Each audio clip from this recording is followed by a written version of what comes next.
어서오세요. 괴담 들려주는 낚시꾼 괴담 집사입니다. 단팬님들 그런 얘기 아시죠? 엄마가 맨날 밤에 나가서 뒤따라가 보니까 거기가 공동묘지더라는. 그리고 조용히 숨어서 가만히 보니까 엄마가 땅을 막 파헤치더니 거기서 뭘 꺼내서 허겁지겁 막 먹더라는 얘기. 그런데 그렇게 뭔가를 막 정신없이 먹던 엄마가 갑자기 고개를 확 돌려서는 숨어서 지켜보던 아들을 쳐다보잖아요. 그리고 그 아들한테 하는 말. 이번 이야기는 마초 주태공님께서 보내주신 사연입니다. 마초 주태공님 사연 제보 감사합니다. 그럼 마초 주태공님의 기묘한 경험담 괴담집사의 시점으로 떨어보겠습니다.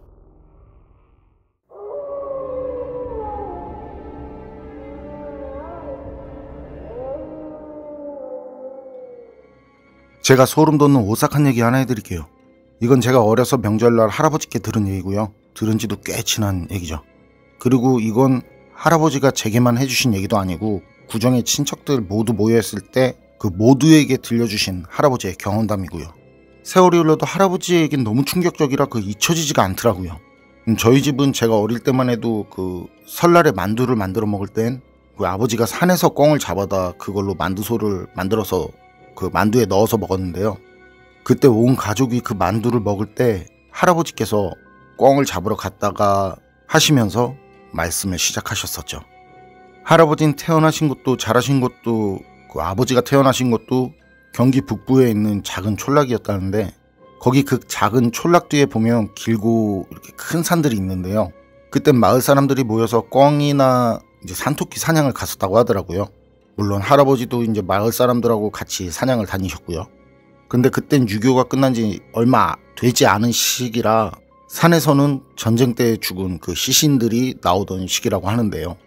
그날도 마을 사람들이 사냥들을 하려고 이제 산에 올라간 날이었는데 거기가 참호였던지 뭐였던지 이 훼손된 시신들이 모여 있는 거예요. 그런데 이상하게 국군도 북한군도 다 있는데 전쟁이니까 백병전을 하면 그럴 수도 있으니까 그 국군이랑 북한군이랑 같이 있을 수도 있는데 죽은 지 얼마 안 된 것 같은 일반인 시신도 있더라는 거죠. 그것도 한둘이 아닌 여럿이요. 그런데 그 시신들이 하나같이 멀쩡한 곳이 없었다는 겁니다. 배들은 다 구멍이 나 있고 겨우 신체 일부가 붙어있는 상황. 그런데 옷을 보니까 그냥 민간인 옷이라는 거죠. 마을 사람들은 이제 처음엔 북한군에게 끌려가던 사람들이나 이제 끌려온 사람들이 죽었나 했었대요. 근데 그것도 말이 안 되는 게 그렇게 죽어있는 민간인들은 정확히는 군복이 아닌 복장을 한 그 사람들이죠. 그 사람들은 죽은 지 얼마 안 된 사람도 보이더라는 거죠. 그러다 마을 사람들 중 한 사람이 소리를 지르면서 놀라 자빠졌는데 그리로 가보니까 말이죠. 그렇게 죽은 민간인 시체 중 얼굴이 온전한 몇 구가 있었는데 그 중엔 얼마 전 실종된 마을 사람이 있더라는 거죠. 그땐 산에서 나오는 게 그 시신들 말고 하나가 더 있었는데 그건 불발탄들이었다고 합니다. 그래서 산에 갔다가 크게 다치거나 죽은 사람들도 몇 있었고 그리고 실종된 사람들도 몇 있었다는 거예요. 그리고 그때 시신들 중에 있던 사람, 그 얼굴을 알아본 사람, 그 사람이 며칠 전에 실종된 사람이었다는 거예요. 그때가 그 사람이 돌아오지 않아서 그 사람을 찾으러 돌아다닐 때기도 했는데 며칠 정도 지났을 때 그렇게 찾으러 다닌 지 며칠 정도 지났을 때 그런 모습으로 찾게 된 거죠. 그래서 마을 사람들은 이게 뭔가 있다, 호랑이라든지 하여튼 무슨 맹수가 있다 그렇게 수군거리기 시작한 거죠. 그리고 그땐 이상한 전설 같은 걸 믿는 사람들이 엄청 많아서 아니라고 이거 도깨비나 요괴짓이라고 그렇게 말하는 사람들도 상당했다고 해요. 호랑이나 맹수 쪽보다는 요괴짓이라고 하는 사람 수가 더 많았다는데 어쨌든 그래서 마을 사람들은 신고를 하고 사람들 와서 수습을 하는데 수습하러 온 사람들이 봐도 그게 정상은 아니거든요. 그래서 그게 좀 일이 나름 커진 것 같더라고요. 무장 경찰들 몇 명까지 같이 해서 마을 사람들하고 말이죠. 그 일대를 수색하기 시작한 거죠. 혹시나 무장 공비가 있다라든지 그래서 식인을 할 수도 있다라고 생각하고 아니면 맹수가 있을 수도 있고. 그런데 그때 선뜻 나서는 사람들이 별로 없었다고 하더라고요. 그건 맹수나 사람 짓이 아니라면서 말이죠. 그때 할아버지는 지원을 한 쪽이었는데 너무 먹을 게 없어서 지원을 하면 좀 먹을 걸 좀 줬다고 해요. 그때 입산도 금지시켜서 찾아야 되니까 입산도 금지시켜서 산토끼나 꿩 사냥은 물론 칡뿌리 캐러 갈 수도 없었다고 하니까요. 나무 껍질 벗겨서 그 안에 부드러운 나무 그게 나오면 그거 삶아서 먹던 시절인데, 그나마 간간히 나오던 토끼나 꿩 사냥까지도 못하게 됐으니까 그 할아버진 굶주리는 이제 처자식 모습에 굶어 죽는 게 무섭지 귀신 따위가 무섭냐면서 그러셨다는 거죠. 처자식을 굶길 수는 없으니까 지원을 하신 건데, 그런데 말이죠, 그렇게 처자식 굶는 모습 보면 다 나갈 것 같죠? 굶기기 싫어서라도 굶길 수는 없으니까. 그런데 그렇지 않다고 하시더라고요. 그렇게 자기 처자식이 굶주리는데도 안 나오는 사람은 안 나오더래요. 그리고 일 마치고 오면 염치불고하지만 그러면서 동냥. 여튼 그렇게 무장 경찰들과 마을 사람들이 이제 산을 뒤지기 시작했는데 어디에서도 이상한 뭔가는 발견하지 못했는데요.